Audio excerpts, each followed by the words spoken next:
Usa ka tingog, usa ka katawhan.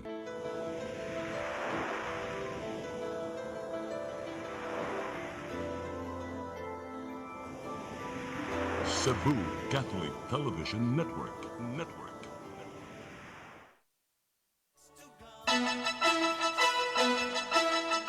Uluhan sa mga balita sa Sari 47. Adlaw sa mga mamumuo, giselebrar karong adlawa.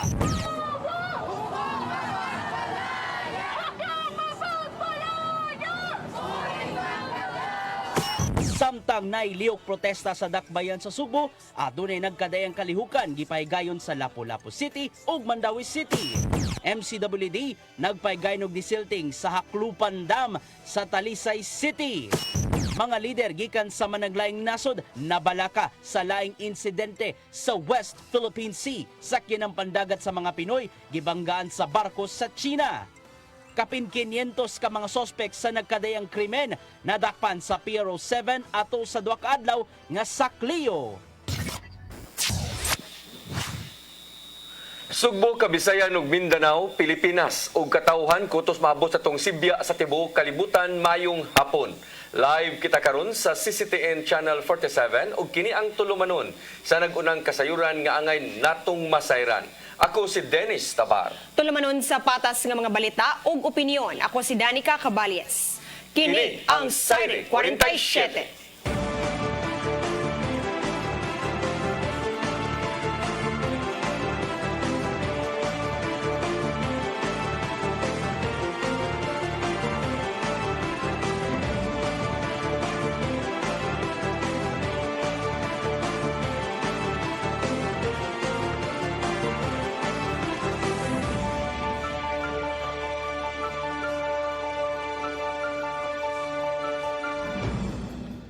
Ug karon sa kumpletong detalye sa atong mga balita, Cebu City Government may pasidungog sa mga kawani sa gobyerno subay na sa kasaulugan sa Labor Day karong adlaw. Samtang fun run gipahigayon atol sa pag-abli sa selebrasyon. Ang kasayuran ihatod ni Sherissa May Uy. Gipasidunggan sa Cebu City Government ang 112 nga kawani sa Cebu City Hall subay sa selebrasyon sa Labor Day karong adlaw. Sagad sa mga gipasidunggan sa City Government ang mga kawani nga dugay na nagserbisyo sa City Hall ug nagwalampuson sa ilang profesyon sa ilang tagsa-tagsa nga departamento. Ayaw gyud kalimti ang ayaw gyud kalimti ang empleyado sa City Hall. Kay dili yung kamusaka, kana sila oy mo. Tumas niini aduna sa mga hulagway sa mga gipasadunggan nga gibutang sa legislative lobby aron sa pagpakita nga mapasigarbuhon og giila sa syudad ang ilang sakripisyo ug serbisyo sa publiko. Apil sab sa selebrasyon diin gibuksan sa Cebu City Government ang selebrasyon pinaagi sa usa ka fun run sa ganinang buntag. Gipanguluhan nilang Cebu City Mayor Michael Rama uban ang mga department heads, barangay officials, City Hall employees, partner stakeholders, PNP ug uban pa. Nanukad sila ngadto sa Fuente Osmeña Circle paingon sa Cebu City Hall. Sa mensahe ni Rama atol sa gamay nga programa sa City Hall, karong Labor Day mao ang pagtimaan sa kakugis sa sakripisyo sa mga ginikanan mao nga gikinahanglan nga handumon ang Labor Day. I've been consistent for my love of my parents. I've been consistent on my respect to the elder. Ay mamumuot ang tanan. Produkto ta sa singot. Ni papagmamo. Sherissa May Uy, CCTN News. Syudad sa Mandawi itaniyag og nagkadayang libreng serbisyo sa mga riders sama sa change oil atol sa pagsaulog sa Labor Day. Ang kasayuran ni hatod ni Mary Rose Sagarino. Gidagsa sa mga riders ang City Hall ground sa syudad sa Mandawi diin gipahigayon ang Riders a Day. Nagkadaiyang libreng serbisyo ang gitanyag sa kagamhanan sama sa pa-change oil, spark og exchange, tupi ug masahe. Nakapahimos usab ang mga riders sa libreng kape, lugaw, hotdog ug ice cream. Gawas niini aduna usay gipahigayon nga orientation bahin sa motorcycle safety. Si Mayor Jonas Cortez nagkanayon nga ang aktibidad gipahigayon paghatag og importansya sa mga motorista ug pag-promote sa responsible rider. To be responsible riders, motorists, kinahanglan sa mga ampingan nato ang atong motor. And one of which is ang maintenance sa atong motor. Mao na nga change oil, change of spark plug sa mga motor nila. Ang delivery rider nga si Raymart Atawi ang usa sa mga mapasalamaton nga naka-avail sa libreng change oil. Kung nakanigtabang na mo isip ka rider kay lisod kayo mangitag kwarta sa daan niya, mas main natagaan mi kay para save kayo. Pagkaon na lang 300, di ba? Usa ni sa pinaka-importante sa motor ma'am kay wala ni peligro ang atong pagbiyahe sa dalan. So 100% nga important. Ang aktibidad gipahigayon sa pagpakigalayon sa nagkadaiyang pribadong kumpanya. Mary Rose Sagarino, CCTN News. Dakbayan sa Lapu-Lapu nagpahigayon og tupad payout karong adlaw subay na sa pagsaulog sa adlaw sa mga mamumuo. Nakita sa kongresista nga ang napo ka adlaw nga pagpanabaho sa mga benepisyaryo aduna gyoy nakita nga agi. Ang kasayuran ihatod ni Crystal Joy Filerca. Subay sa pagselebrar sa Dakbayan sa Lapu-Lapu sa ika-122nd Labor Day, gipahigayon usab ang payout sa tulong panghanap buhay sa ating Disadvantaged o Displaced Workers Program kung tupad, pinaagi sa buhatan ni Congresswoman Cindy Chan ug sa suporta sa Department of Labor and Employment kung Dolly 7. Kung diin, 960 ang nahimong mga benepisyaryo gikan sa 30 ka mga barangay nga nakadawat og tag 4,680 pesos. Gibutyag ni Congresswoman Cindy Chan nga tungod ni ining programa, gikalipay niya ang dakong kabaguhan sa matag barangay kung maghisgot og kalimpyo, ilabi na sa mga barangay sa isla sa Ulango. Gani usa nga giila sa kongresista mao ang barangay Panganan nga sulod sa napulo ka adlaw nakita gyud ang agi sa ilang pagpanrabaho. Matod ni Barangay Captain Junior Casao, kinsay adunay 280 ka mga benepisyaryo nga gawas nga nahinlo ang ilang kabaybayonan ug kadagatan, dali na usab ang ilang transportasyon sa panahon sa emerhensiya. Kini tungod kay nahatagan na og kahigayunan nga makabuhat og agianan sa ilang pump boats aron bisan og hunas ang dagat makalusot na sila. Makalusot na gid mi karon so kaluyan sa Ginoo nga anytime para gabi biyahe mi padong diri hunas kaayo pero wa mi masangad kay tungod sa katong gibuhat namo nga pagpalawom sa agianan sa pump boat.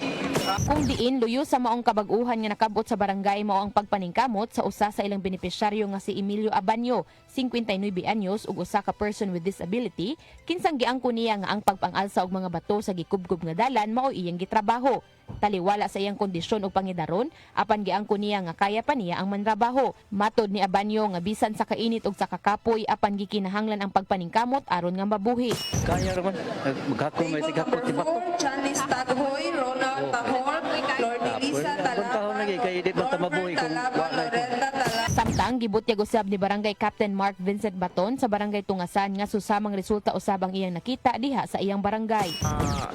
Dako kayo gikitabang ma'am nga karon wala na basura ang among baybayon kay napupusan man gyud sa tupad.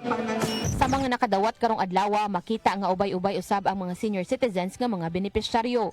Samtang mipahimang no usab si Mayor Junior Daong Chan sa mga benepisyaryo nga gamiton sa saktong pamaagi ang ilang nakuha tungod kay singot ug kahago ang ilang gipuhunan niini.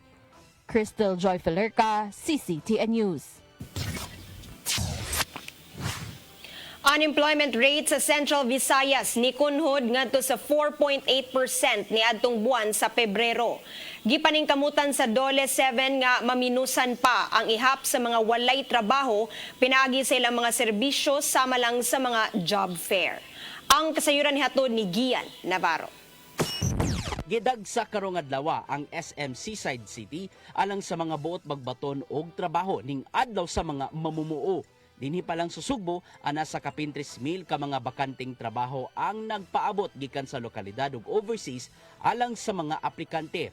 Naglangkob ang mga bakanting trabaho gikan sa managlahing industriya, sama na lang sa turismo, IT, services ug uban pa. Bisan pa man sa mga nindot nga kahigayunan, adunay pipila ka mga aplikante. ang niangkon nga lisod na ang pagpang-apply og trabaho karon. Sama na lang ning aplikante diin namasin nga makakuha og nindot nga trabaho sa IT industry. Gisaysay niya nga mas maayong face-to-face na lang ang pagproseso sa application imbes nga virtual lang. Sa ako lang maong lisod kay ganang ko ganang kanang face to face kaysa sa remote maoray na paminan ako na lisod. Nagtanusab ning kanhi OFW gikan sa Middle East diin nagmalipayon kini human na hired on the spot sa usa ka kan-anan. Yang kunusab niya nga dakong hagit sa pagpangita og trabaho ang iyang pangidaron bisan pa man sa maayo niyang kasinatian. Kung tungod na yung age limit taas na imong edad nga litonon pa pati mahala. Usaon na to mao ngingita kog trabaho para maka suportar na to. Gitaho sa Department of Labor and Employment Dole 7 nga nikunhod nga to sa 4.8% ang unemployment rate sa Central Visayas niadtong Pebrero 2024. Gikan kini sa 5.1% nga natala niadtong Enero ning tuiga. Mato di Dole 7 Director Lilia Estiliore nga paninguhaong maminusan pa ang ihap sa mga walay trabaho pinagi sa ilang mga serbisyo. Sama na lang sa ilang job fairs ug pagpahigayon sa job forecasting kung diin makigalayon ang mga ana sa industriya ug sa academe sector. Ang TESDA nagpakita po doon sa mga skills available. Ang atong CHED nagpakita og unsang mga kurso nga gikuha sa itong mga estudyante para on the supply side makahibaw pod ang mga employers nga unsay available. Gisiguro sab sa Department of Migrant Workers 7 nga makalahutay ang mga buot manarbaho gawas sa nasod pinagi sa mga lehitimong recruitment services. We should be circumspect, no, or careful. Salig pero manigurado ta. So mo nang mas maayo gyud nga especially nga kaning mga official activities by the government like job fairs. Karong nagkalambo na ang ekonomiya sa Central Visayas ngadto sa 7.3% nga economic growth rate, gisiguro sa kagamhanan nga makahatag sila og igong oportunidad sa tanan. Ilabi na nga pinaagi sa pagpalambo pa sa pipila ka mga negosyo, mas makahatag usab sila og nindot nga trabaho alang sa katawhan. Gian Navarro, CCTN News. Giila ni Presidente Bongbong Marcos ang pagpaningkamot sa tanan nga mga mamumuo ning Labor Day. Matod sa giluwatang mensahe gipanghinaot sa presidente ang maayong kaygayunan ang nagpaabot sa mga mamumuo ubos sa iyang administrasyon. Nakita ni Marcos Jr. ang tumang pagpaningkamot sa mga Pilipino aron ma-sustener ang papaginahanglanon sa pamilya. Gisoladuhan usab sa presidente ang mga kugihang tao ug mga nagpalanog sa tingog aron madungog ang ilang katungod. Ubos sa liderato niya nga bagong Pilipinas, ipabilin niya ang pagkakampiyon sa mga mamumuo sa syudad man o sa layong bahin sa nasud.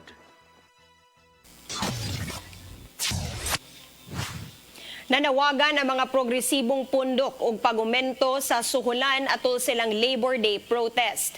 Natagamtaman nila ang kamahal sa mga palaliton ug padayong pagsaka sa inflation rate sa nasod.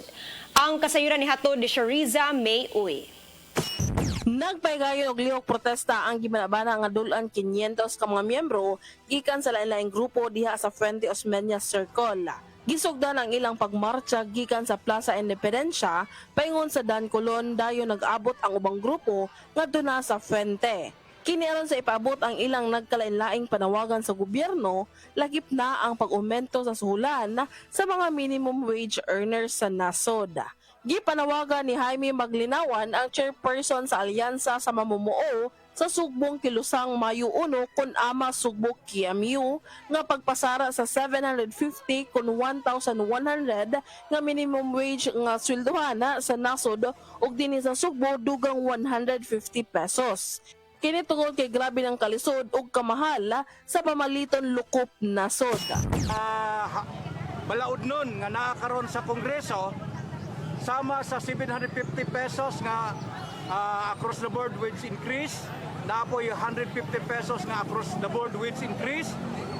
So tanang paningkamot karon alang sa uminto sa sulan, amo nang gibitbit dunay dignidad ang pamilya sa mga mamumuo, dili lang ang partikular nga mamumuo ray mao'y mabuhi sa matag adlaw.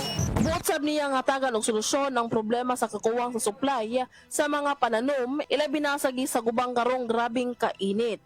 Samtang ang tigpamaba sa partidong manggagawa nga si Dennis Darigue, ipasabot ang importansya sa Labor Day, diin gikinahanglan nga kanunay hinumdumon ang mga benepisyo nga nakuha sa mga mamumuo, ilabi na ang pagproteher kanila.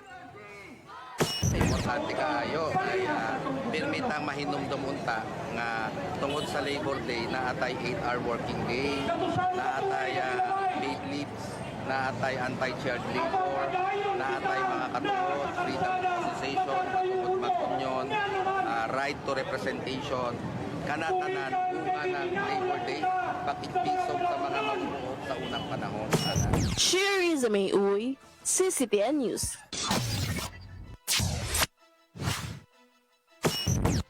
Musunod, MCWD nagpaigayon og disilting sa Hakrupan Dam isip pagpangandam sa ting-uwan. Mga lider sa managlaing nasod nabalaka human gibanggaan sa mga barko sa China ang sakyanang pandagat sa mga Pilipino sa West Philippine Sea. Kanaugaban pa mga balita sa pagbalik sa Sayri 47.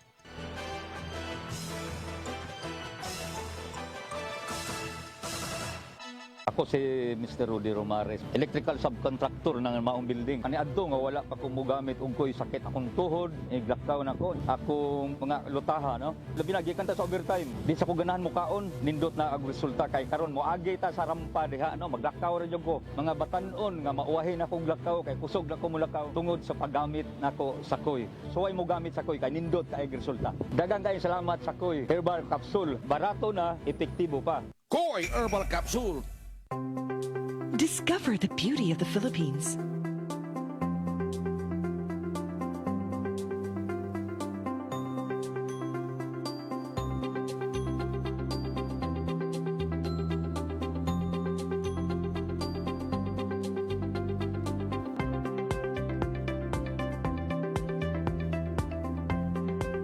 With Philippine Airlines, the country's flag carrier.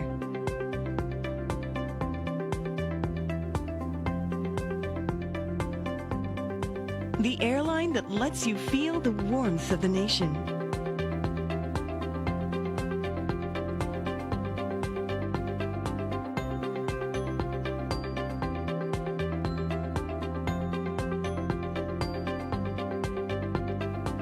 Mabuhay!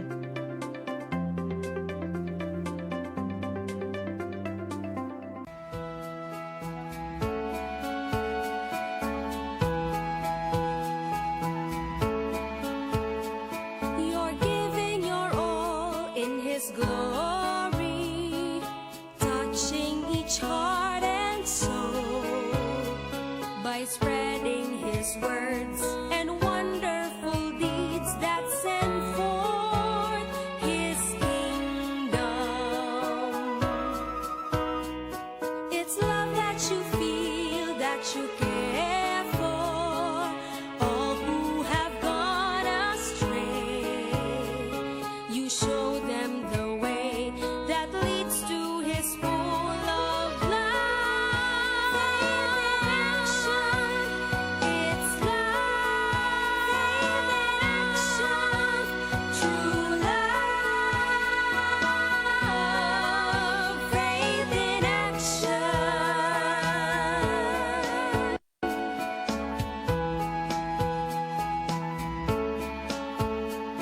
We're one in one hope, inspiration through God's amazing grace. His power and love and pureness of heart show to us His wisdom. It's love that you feel, that you care for all who have gone astray. You show them the way that leads to His full of love.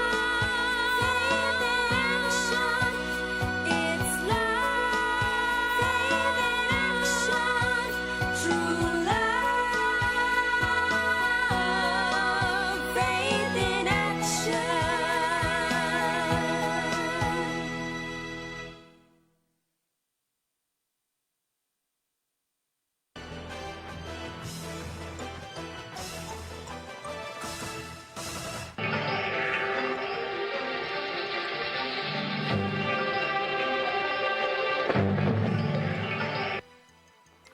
Balik sa ato mga balita, nagpahigayon o desilting ang Metropolitan Cebu Water District sa Haklupan Dam sa Dakbayan sa Talisay. Pinanguluhan sa Board of Directors o Employees Union sa MCWD, gilimpyuhan ang dam sa dapit. Matod ni Minerva Herodias, ti pamaba sa MCWD, nga sa pagkakaron, nangauga na gayod ang dako nga bahin sa dam, diin moabot na lang ngadto sa 8,000 cubic meters matag adlaw ang produksyon gikan sa 30,000 metro kubiko nga produksyon sa matag adlaw kaniadto. Tungod niini, gihinay-hinayan na lang nila og limpyo ang dam agig pagpangandam na usab sa nagsigabot nga pag-uwan sa buwan sa Mayo aron limpyo na ang tubig ug mailisan og dili mapiktuhan ang silica sand nga maoy gamiton sa MCWD pag-filter sa tubig.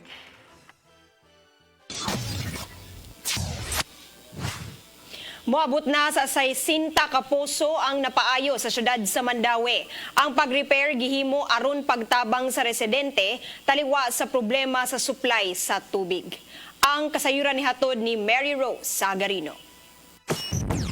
Padayon ang syudad sa Mandawi sa pag-repair sa nangaguba nga poso sa nagkadaiyang barangay. Moabot na sa 60 ka poso ang napaayo sa syudad, pinaagi sa Department of General Services nga gitahasan sa pag-repair. Ang pag-activate sa poso gihimo aron pagtabang sa mga residente taliwa sa nasinating water shortage. Tungod sa epekto sa El Nino, limitado ang supply gikan sa Metropolitan Cebu Water District kon MCWD. Ang problema sa kakuwang sa tubig ang gireklamo sa mga residente sa nagkadaiyang barangay ni Adupang Marso.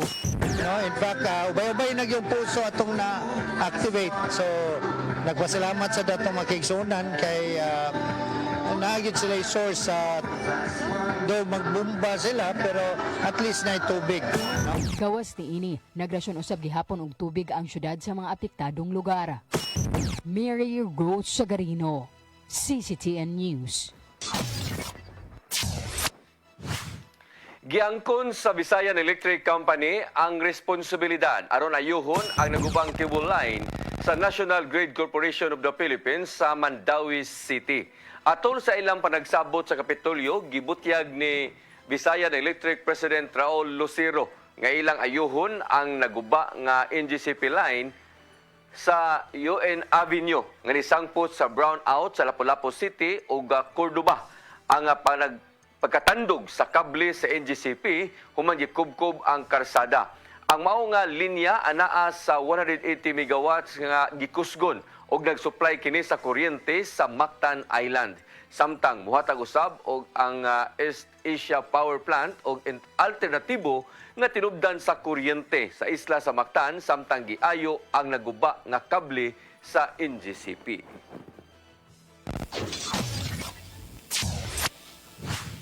Mga opisyal sa Kapitolyo wala ni sugot sa disenyo sa CBRT bus station. Apan giuyunan hinuon nila ang pagpanindot pa sa sidewalk sa usa sa iyang mga ruta. Ang kasayuran ni hatod ni Gian Navarro. Nakahigayon sa pagpresentar ang mga project implementer sa Cebu Bus Rapid Transit CBRT project sa ilang mga disenyo sa bus station ngadto sa mga opisyal sa Kapitolyo. Partikular nini maong itukod nga bus station atubangan mismo sa Capitol Building ug sa Osmeña Boulevard. Apan wa gayud disugot si Gobernador Gwendolyn Garcia o mga sakop sa Hunta Provincial sa gipakitang disenyo. Nasayran gikan sa Provincial Information Office nga wala nakauyon ang mga opisyal sa katukuran sa bus station tungod kay nakaapekto kini sa ang cultural integrity. Sanglit protektado man sa mga heritage laws ang Capitol Building ug ang dalan nga nagpalibot nini ilabi na sa Osmeña Boulevard. Samtang nakaapekto usab sa dagan sa trapiko ang gitukod nga maong infrastruktura, din limitado lang ang mga sakyanan ang makaagi tungod sa bus lane nga gigahin. Maong awhag nilang Garcia ug Provincial Board nga mohimo og alternatibong kasulbaran sa trapiko ilabi na sa Osmeña Boulevard.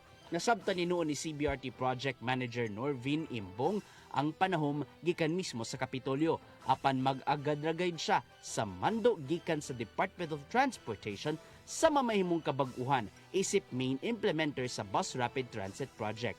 Hinuon giuyunan ra sa Kapitolyo ang pagpanindot pa sa sidewalk dapit sa agyaanan sa BRT. Din pinagi kini sa pagbutang og tarong nga gutter, street lights, paving blocks ug uban pa. Tungod dini moduso og endorsement ang Hunta Provincial pinagi sa resolusyon alang sa maong sidewalk Development. Gian Navarro, CCTN News. Kapin sa 5,000 ka mga citation tickets ang na-issue sa Lapu-Lapu City Traffic Management System alang sa unang quarter ning tuiga. Sa buwan sa Enero, ang Traffic Office naka-issue og 1,875 ka citation tickets, samtang 1,936 sa buwan sa Pebrero ug 1,757 alang sa buwan sa Marso. Base usab sa ilang record nga sa unang tulo ka buwan, nikabat sa 66 ang ilang naklamp og 107 ang nato sa mga sakyanan. Giangko ni Attorney Hans Sinugbuhan, CTMS Legal Officer, nga matagbuan mo average og 700,000 pesos ngadto na sa 800,000 pesos ang makolekta nga multa sa buhatan tungod sa traffic violations. Mga lider gikan sa naglahing nasud na balaka sa laing insidente sa West Philippine Sea. Gipasiritan o gibangga sa mga barko gikan sa Chinese Coast Guard ang sakyan ng pandagat sa mga Pilipino nga nipahigayon sa ilang supply mission. Ang kasayuran hatod ni Gian Navarro. Mapapangga!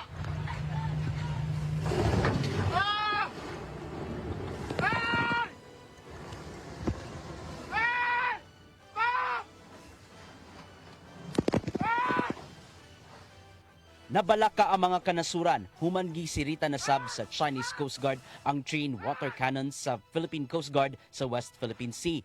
Dungan kini silang paghulagway nga hilabihang kadelikado.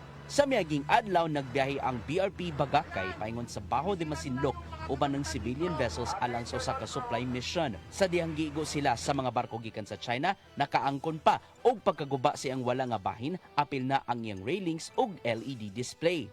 Samtang gipasiritan usab sa mga barko ang BRP Bangkaw sa Bureau of Fisheries and Aquatic Resources. Tuod nini, nagkanayon si Japanese Ambassador Kazuya Endo siyang post sa X nga gipakagamay lang sa China ang seguridad sa mga tripulanteng Pinoy tungod sa binuhatan. Samtang giulagway ni European Union Ambassador to the Philippines Luc Veron nga sa katakong kalapasan sa international law ang gibuhat sa China. Dungan pa nga hulga kini sa katungod alang sa paglawig sa dagat human nagpalabi ang mga otoridad gikan sa Chinese Coast Guard. Dason usab ni US Ambassador to the Philippines Mary Kay Carlson nga andam ang Estados Unidos sa pag-abag human sa mong insidente. Nanawagan ng New Zealand Embassy to the Philippines og malinawon nga resolusyon sa mong panaglalis din pinasubay sa mga lagda sa UNCLOS kun United Nations Convention on the Law of the Sea. Wala usab gikalipay sa British Ambassador to the Philippines nga si Laura Bofils ang binuhatan og hayan ipatigbabaw na lang ang pagdapig sa Pilipinas sa West Philippine Sea ubos sa UNCLOS arbitral ruling natong 2016. Giulagway sa Philippine Coast Guard, pinagi sa tigpamaba nilang si Commodore J. Tariela nga labaw pa sa harassment ang gibuhat sa China ato silang pagpatrulyar. Apan di gyapon sila mohunong aron mapanalipdan pa ang mga Pilipinong mananagat sud sa kaugalingong teritoryo. Gian Navarro, CCTN News.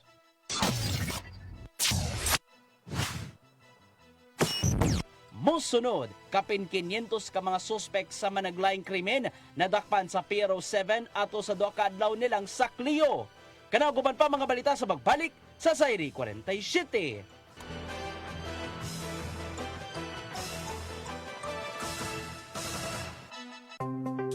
Discover the beauty of the Philippines.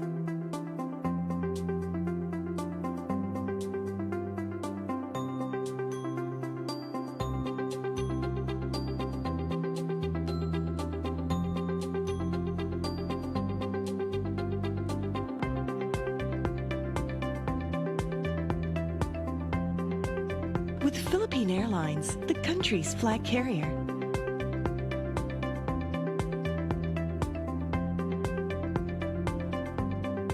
The airline that lets you feel the warmth of the nation.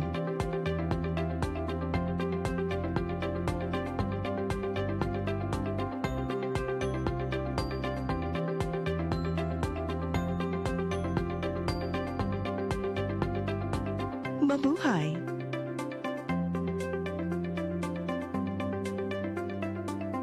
Ako si Mr. Rudy Romares, electrical subcontractor ng maong building. Ani adto nga wala pa ko mogamit og ko'y sakit akong tuhod, iglakaw na ko. Akong mga lutaha, no? Labi na gikan ta sa overtime. Di sa ko ganahan mo kaon, nindot na ang resulta kay karon mo agi ta sa rampa diha, no? Maglakaw ra jud ko. Mga batan-on nga mauwahin ako og lakaw kay kusog na ko mulakaw tungod sa paggamit nako sa koy. So ay mo gamit sa koy kay nindot kay resulta. Daghang kay salamat sa koy. Herbal capsule, barato na, epektibo pa. Koy Herbal Capsule.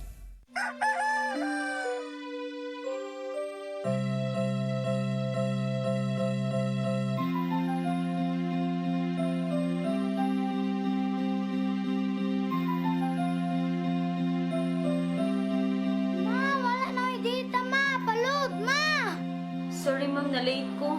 Nangita pa mong ko para internet sa kong anak, ma'am. Ay, wala na yung problema. Pag sinisibo. Sinisibo, sinisibo. For your internet connection, And for the signal of your cable TV. so fast and straight, that transmission to your phone. Sinisibo. Sinisibo, sinisibo. Offers you to have fiber optics. For your viewing experience, perfect and clear so far. So great and affordable for you to enjoy. Sinisibo. Cine Cebu Television Network Incorporated offers fiber to the home broadband internet bundled with fiber to the home cable TV connection. Cine Cebu Television Network Incorporated with its operation in Metro Cebu and the whole province of Cebu soon. And affordable for you to enjoy. Sinisibo. I am the God that healeth thee. I am the Lord, your healer. I sent my word and healed your disease. I am the Lord, your healer.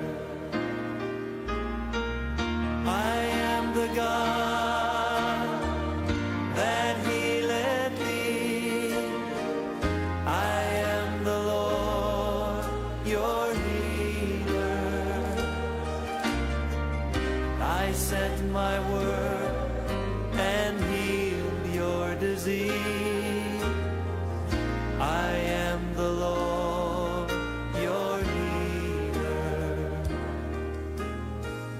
I am the God that healeth thee. I am the Lord, your healer. I sent my word and healed your disease. I am the Lord, your healer. I am the God that healeth thee. I am the Lord, your healer.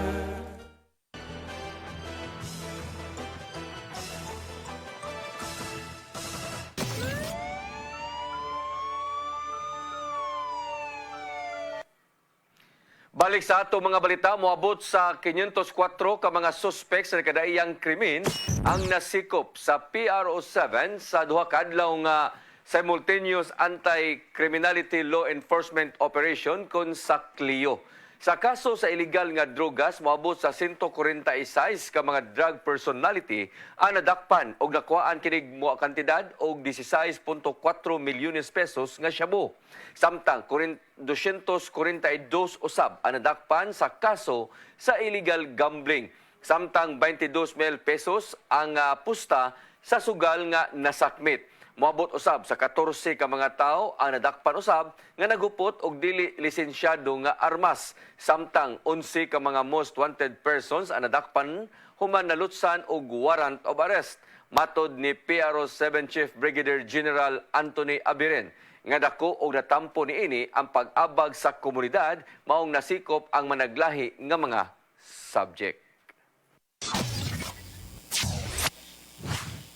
Gipahigayon kagahapong adlaw sa DepEd Lapu-Lapu Division ang send-off ceremony alang sa 455 ka mga atleta nga mosalmot sa Central Visayas Regional Athletics Association kun Siviraa.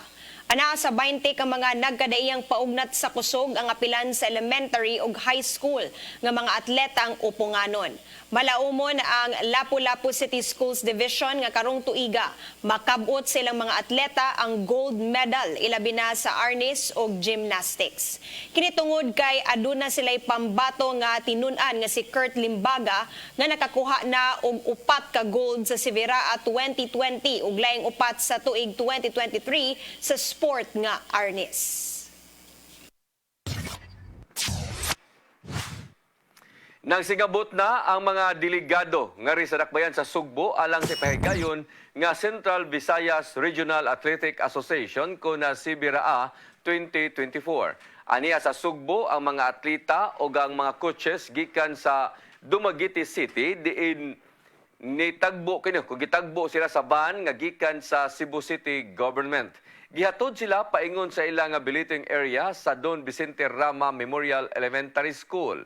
Niabot usab ang mga delegado gikan sa probinsya sa Sugbo. Adunay 20 ka mga tunghaan sa Cebu City ang giandam sa Local School Board o sa DepEd alang sa mga atleta. Gilauman nga moapas pa ang uban nga mga delegado nga gikan sa managlahing lalawigan sa Central Visayas o na mahitabo ang opening ceremony sa Siviraa karong Sabado sa hapon.